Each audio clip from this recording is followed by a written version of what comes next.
Hello बच्चों, तो चलिए इस प्रश्न को पढ़ते हैं। समाकलन एक्स स्क्वायर बटा ए प्लस बी एक्स का स्क्वायर डी एक्स। तो यहाँ पे देखो, हमें इस समाकलन का मान ज्ञात करना है। तो प्रश्न में आगे बढ़ने से पहले इस प्रश्न से संबंधित जो मुख्य उदाहरणा है उसकी हम चर्चा कर लेते हैं। तो देखो, मुख्य उदाहरणा यहाँ पर देखो, हमें समाकलन से संबंधित कुछ सूत्र पता होने चाहिए कि एक बटा एक्स का जो समाकलन है एक्स के सापेक्ष क्या होता है, लॉग मापांक एक्स प्लस में समाकलन का चर सी। ठीक है।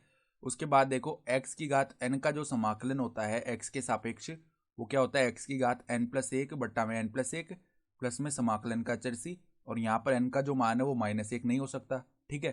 तो अब देखो, यहाँ पर ये जो समाकल है इसको हम एक बार i बोल लेते हैं। तो i बराबर में समाकलन एक्स स्क्वायर डी एक्स बट्टा में क्या है, a प्लस बी एक्स का स्क्वायर है। ठीक है। तो हम क्या करते हैं, ये जो a प्लस बी एक्स लिखा हुआ है इसको एक बार हम t मान लेते हैं, माना। ठीक है। तो ऐसा करने पर क्या होगा, अब हम दोनों तरफ क्या करते हैं, x के सापेक्ष अवकलन कर लेते हैं। तो a का अवकलन तो हो जाएगा 0 और bx का अवकलन करेंगे तो b आ जाएगा केवल, और t का अवकलन x के सापेक्ष dt बट्टा dx आ गया। ठीक है। तो अगर हम मान ज्ञात करें dx का, तो वो किसके बराबर आएगा हमारे पास, dx का मान हमारे पास में dt बट्टा में b के बराबर आ जाएगा। अब हमने a प्लस बी एक्स को अगर t बोला है तो यहाँ से x का मान किसके बराबर आ जाएगा, t माइनस ए बट्टा में b के बराबर। ठीक है। तो x का मान रख देते हैं, a प्लस बी एक्स का मान भी रख देते हैं और डी एक्स का मान भी रख देते हैं टी के पदों में। तो देखो क्या बनेगा, अब यहाँ पर ऊपर एक्स स्क्वायर है तो टी माइनस ए बट्टा बी इसका स्क्वायर है, गुणा में देखो डी एक्स का मान क्या है, डी एक्स का मान है डी टी बट्टा में बी। तो वहाँ से एक बट्टा बी जो है वो तो हम समाकलन के बाहर ले लेंगे और यहाँ पर डी टी लिख देंगे। ठीक है, क्योंकि एक बट्टा बी तो अचर हो गया ना, और बट्टा में ए प्लस बी एक्स का स्क्वायर है तो बट्टा में टी स्क्वायर आने वाला है। ठीक है। तो अब देखो यहाँ पर कर लेते हैं हम।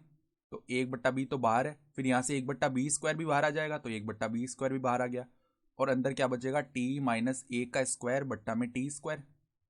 ठीक है। और यहाँ पर डी टी है। तो अब देखो, यहाँ बाहर तो बन गया एक बट्टा बी की घात 3, अंदर हम इस वर्ग को खोल लेते हैं तो टी स्क्वायर प्लस में ए स्क्वायर माइनस में 2 टी बट्टा में क्या है, टी स्क्वायर है। ठीक है। और डी टी।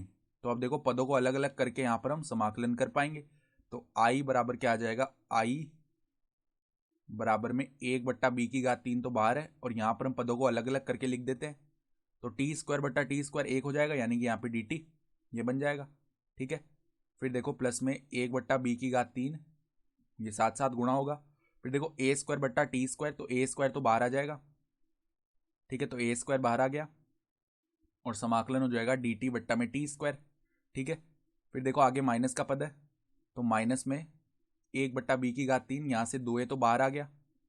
ठीक है। और समाकलन होगा, देखो टी से एक टी विभाजित हो जाएगा तो एक बट्टा टी बचेगा केवल अंदर, तो डी टी बट्टा में टी ये बन गया।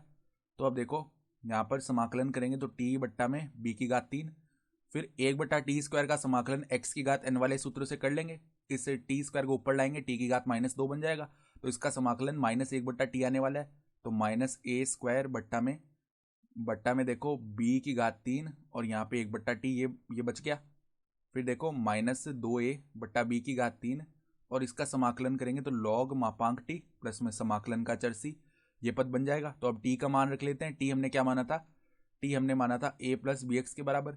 तो देखो a प्लस में बी एक्स बट्टा बी की घात 3 माइनस में ए स्क्वायर बट्टा ए प्लस बी एक्स गुणा में यहाँ पे बी की घात 3 ये आ जाएगा, माइनस में 2a बट्टा बी की घात 3 और लॉग मापांक में a प्लस में बी एक्स प्लस में समाकलन का चर सी, ये बन गया। और यही हमारा क्या हो जाएगा, उत्तर भी हो जाएगा। ठीक है। तो आशा करता हूँ कि आपको ये प्रश्न समझ में आया होगा। धन्यवाद।